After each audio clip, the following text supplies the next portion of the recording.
Selamat pagi Indonesia, Anda menyaksikan seputar Bali terkini pukul 9 waktu Indonesia Tengah bersama saya Madis Karang. Pemirsa, salah satu indikator dari peningkatan jumlah kemiskinan di Indonesia adalah kenaikan harga pangan.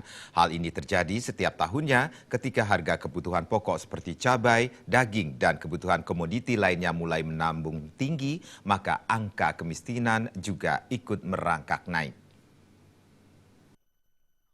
Menanggapi persoalan kenaikan harga kebutuhan pokok yang kian meresahkan masyarakat, akademisi Agung Rakes sangat menyayangkan terhadap permasalahan yang menimpa bangsa Indonesia ini.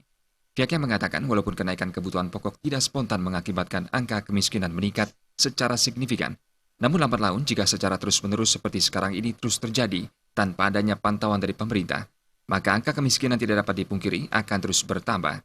Peran penting pemerintah dalam tujuannya mengentaskan kemiskinan tidak akan berdampak pada masyarakat apabila biaya hidup di Indonesia masih dirasa tinggi dan tidak sebanding dengan pendapatan yang mereka peroleh.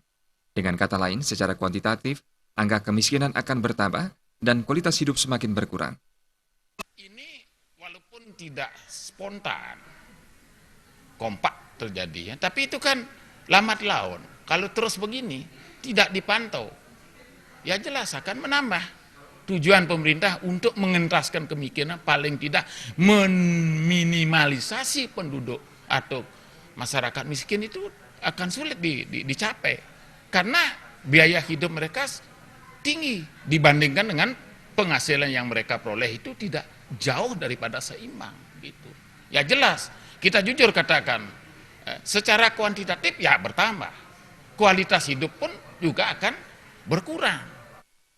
Agung Rakes berharap adanya sinergi pemerintah dengan stakeholder lainnya untuk segera menuntaskan persoalan kenaikan harga kebutuhan pokok yang kini semakin meresahkan masyarakat.